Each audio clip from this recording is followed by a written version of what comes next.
The politics over the national education policy now peaking, transcending the North-South divide, providing a political pivot to the fractured opposition.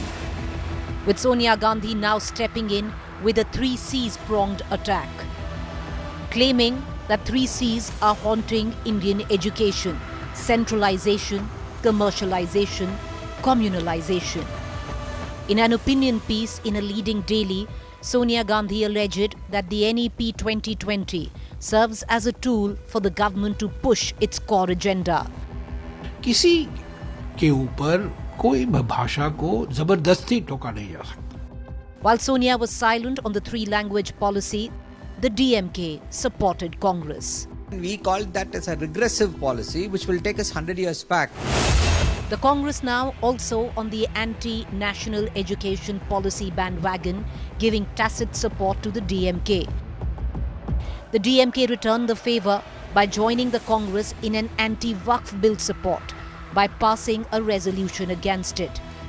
Sonia's claims, though, were strongly rebutted by the BJP. Maharashtra Chief Minister Devendra Fadnavis said the government is imparting Indianness to British-era slavery through education bid. शिक्षा पद्धति में बदलाव करके अगर उसका भारतीयकरण हो रहा है तो इससे किसी को दुख होने का कारण नहीं है. The NEP and the Waqf bill, the new glue that binds the opposition. Top story on To The Point this evening. All right, let's take you now to the questions that we ask after that column that appeared in a national daily penned by Sonia Gandhi, upping the ante where it comes down to the national education policy.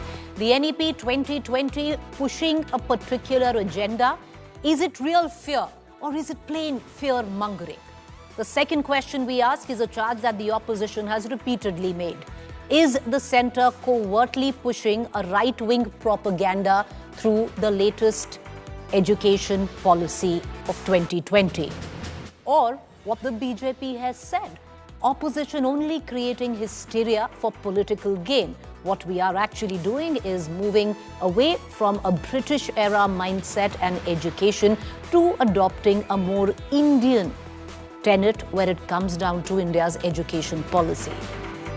The last question that we ask, ultimately, has the National Education Policy 2020, the politics around it, reignited the age-old centralization versus federalism debate? Let's take these questions right now to our panelists this evening. Joining me, Adil Singh Boparoy, National Spokesperson Congress, Sanju Verma, National Spokesperson BJP. Before I cut across to them, I just want to inform our viewers, our panelists know that there's going to be a 2-minute timer. The timer starts when our spokesperson starts speaking and automatically the faders come down once the 2-minute is complete. Sanju Verma, to bring you in at the back, it's interesting. Because earlier on, we were seeing a lot of opposition where the national education policy is concerned, primarily the part of the three-language policy coming in from the DMK in Tamil Nadu, supported by the Congress in Karnataka and Telangana. The Andhra government, your ally, had backed you. But now that proverbial north-south divide being transcended, a lot of support coming in from what one would suggest are north parties, the RJD coming in support, you have the Samajwadi Party coming in support, and now Sonia Gandhi penning this article, practically suggesting that it's a propaganda you're running with the National Education Policy 2020. You know, Preeti, first and foremost, there is the famous Hindi ki kahavat, naach na jane, aangan tedha.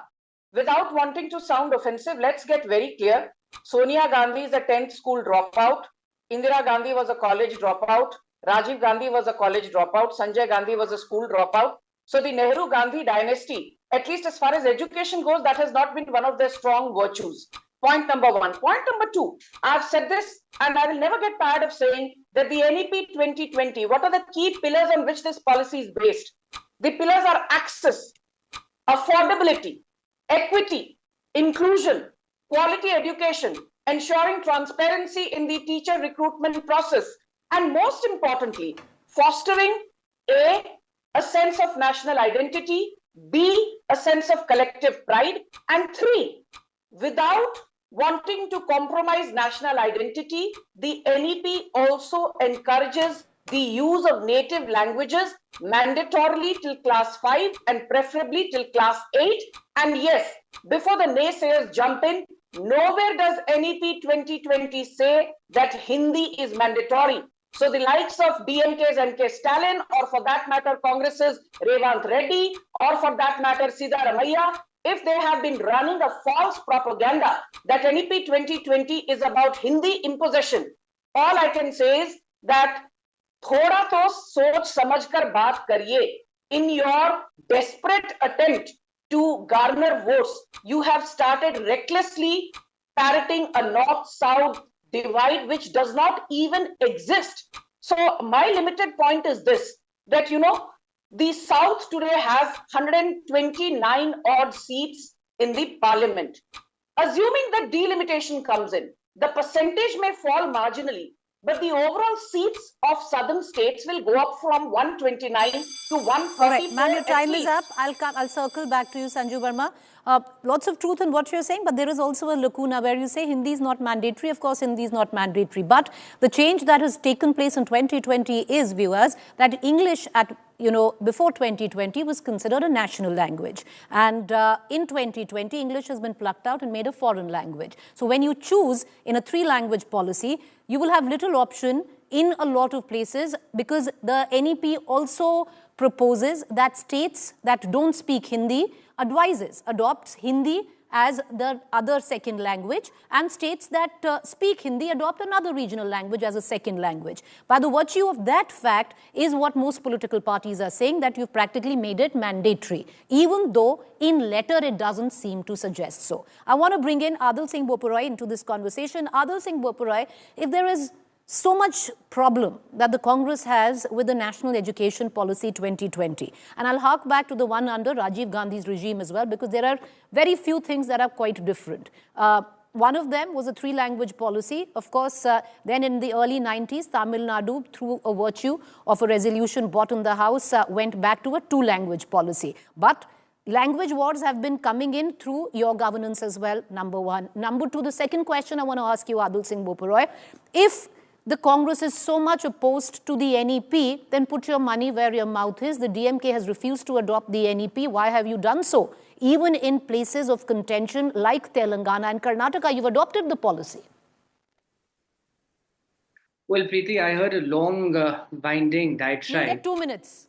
Go ahead. I heard a long, winding diatribe, but I'm going to stick to facts, and I'm going to stick to the erudite piece of Mrs. Gandhi from today's newspaper.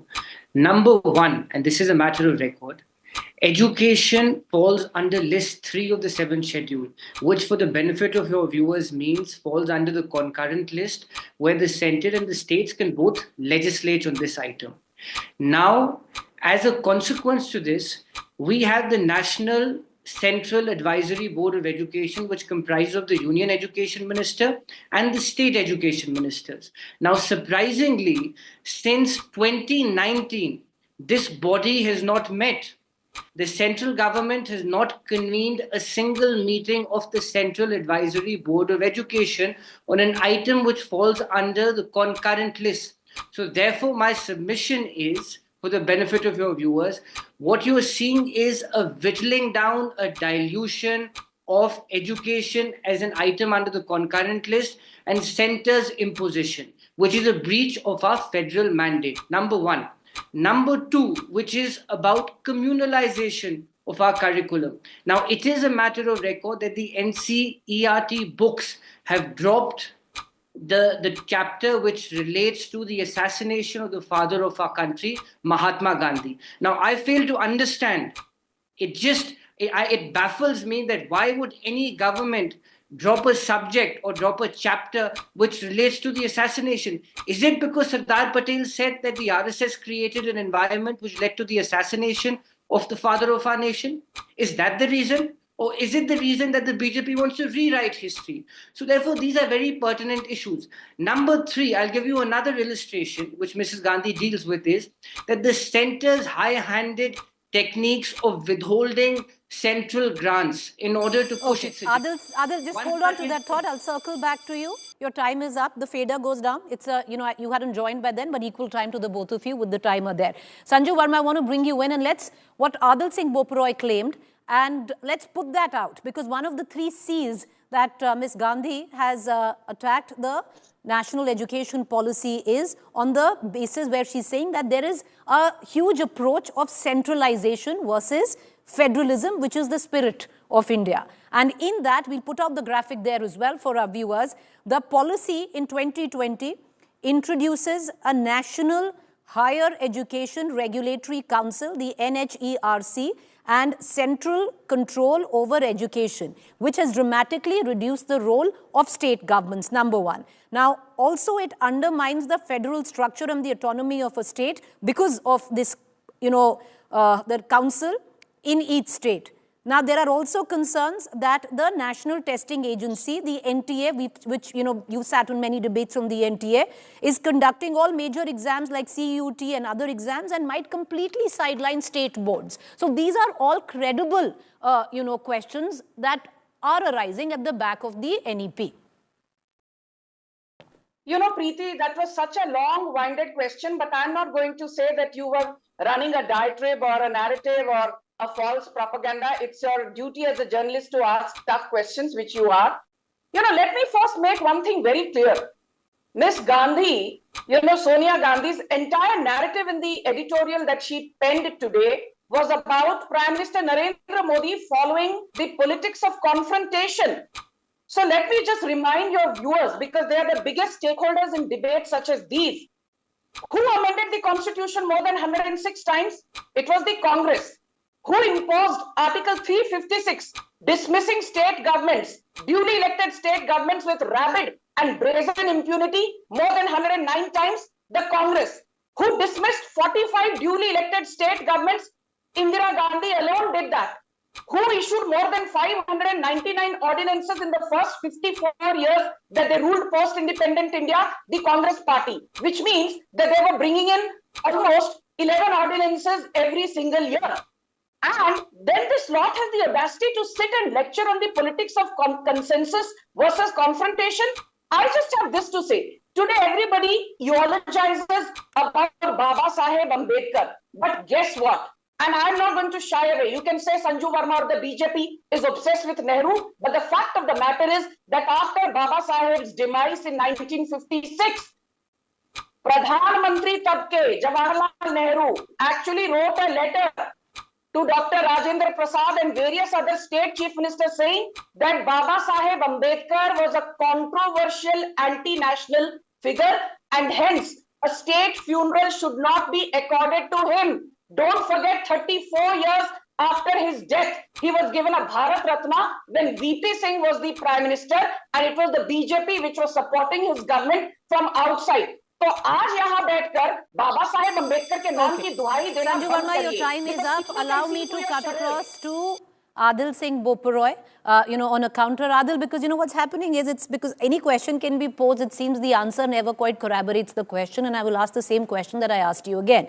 The national education policy, since Mr. Rajiv Gandhi, has been deeply problematic, and history stands testimony to that. The number of protests that have taken place in the South at the back of it. So, number one. So, it's never really been devoid of controversy. It's not something that this government has come in and suddenly turned and upended the national education policy. Number two, if there is so much of a problem, and there seems to be now, then why adopt it in all the states that are ruled by the Congress? The DMK has, like I pointed out, has put their money where their mouth is. They're refusing the fund. They're refusing to adopt the NEP at the cost of not getting over 5,000 crores for education to the state by the center at that cost.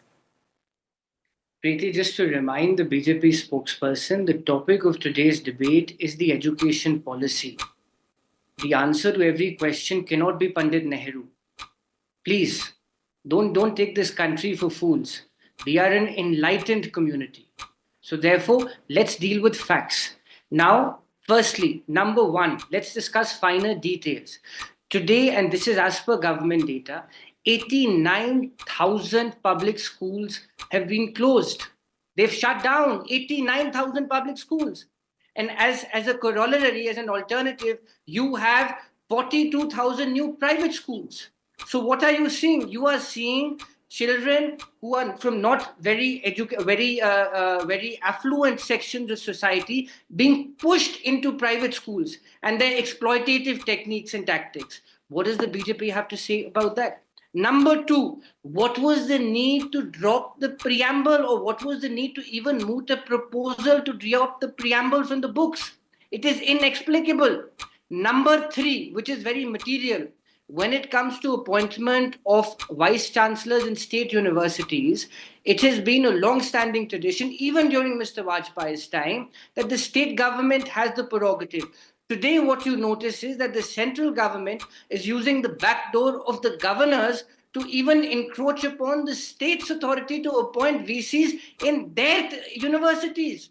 How does the BJP justify that? Number four, we have central universities like the IITs, the IIMs, JNU and other universities, the Delhi University. What are you noticing today? You are seeing that the educational or the prerequisites for appointment to these posts is being diluted so that the BJP can get compliant, pliant puppets, their ideologues, into those important positions. So this is a larger ideological project. All right. Adil Singh Boparoy, your time is up on what Adil also touched on, Sanju Verma, and the other C. We've spoken about centralization versus federalism. The other C was commercialization, privatization. Now the charge is, we're going to play those graphics out, and of course, but it's a double-edged sword, Adil, so I'm going to come back to you with the charges that you've made.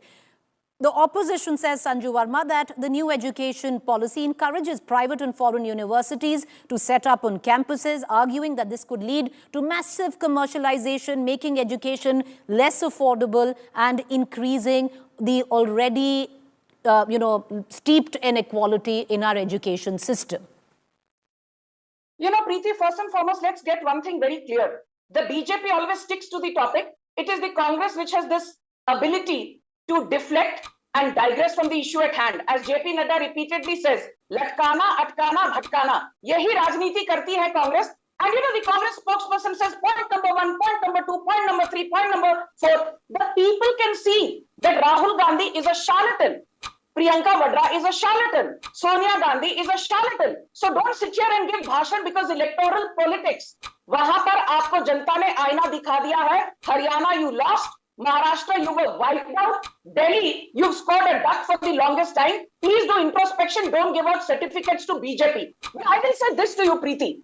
Today, there are more than 776 universities. When Prime Minister Modi took charge at the helm of affairs in 2014, that number was a little over 386. Today, a university is being opened every week. A college is being opened every second day. How many medical colleges and schools were there when Prime Minister Modi took over? Barely 50,000. Today, that number stands at close to 120,000, which means almost a 140% jump. Today, the intent is to make the GER, the gross enrollment ratio, exceeding 50% in the case of higher education. Jab Modi Sarkar ne satta sambhali thi, the GER in higher education was not even 12%. And let me tell you something. Since Sonia Gandhi's article talks about, appeasement politics, minorities ko unka hak nahi mil raha, 11 crore minority students in the last 11 years of the Modi dispensation at a cost of 37,800 crores have received scholarships for both primary, secondary and higher education, particularly Muslim students. So when it comes to walking the talk, we do the job. When it comes to paying lip service, Congress is a past master at that. And my final point, Preeti, is this. Because your time is up. Hold on to that point for your last 1 minute. You'll get that 1 minute in the end. Adil Singh Boparoy, I want to bring you in at the back of the same claim that you make of commercialization. The flip side to that is also globalization. Foreign universities come in, Adil Singh Boparoy. Why shouldn't the students in India be exposed to international global standards of education, which the new NEP actually promises? By the virtue of that, you're also allowing Indian universities to get a larger interdisciplinary culture, which was never possible earlier. You can focus on public education, but why not, give that choice and allow the students to partake in global standards as well? Well, Preeti, one thing is evident that the BJP spokesperson is unprepared to talk about education, hence she's resorting to abusing the Congress party leadership. I condemn this in the strongest possible terms, number one. Number two, again, the BJP is missing the woods for the trees. What is Mrs. Gandhi advocating? She is saying that you must put out and allocate sufficient resources when it comes to catering to those sections of society which cannot access private schools. What is so wrong about it? We are all for adopting best practices. We are all for globalization. We are all for improving the quality of education and taking it to a more rarefied level. The problem is that the BJP is doing is that it is strangulating public resources. It is strangulating money to the public schools, forcing them to shut down, and it is allowing for profiteering of private schools. This is what Mrs. Gandhi is saying. Number one. Number two, despite Ms. Verma's diatribe, I have still not got an answer. Why is it that the Central Advisory Board of Education, a body which has been dedicated for consultation between the center and the states, not had a single meeting for the past 6 years? What justifies the center's autocratic mindset to push forward its ideological project when it comes to education? If you're so against education falling under list 3, then come out with an amendment. Why are you hiding behind all this? Why are you using the back door of the governor to push your project? Then come out clean. The fact is, today education is under list 3 of the 7th schedule. So please do not throttle state governments. Please do not hold back on our resources.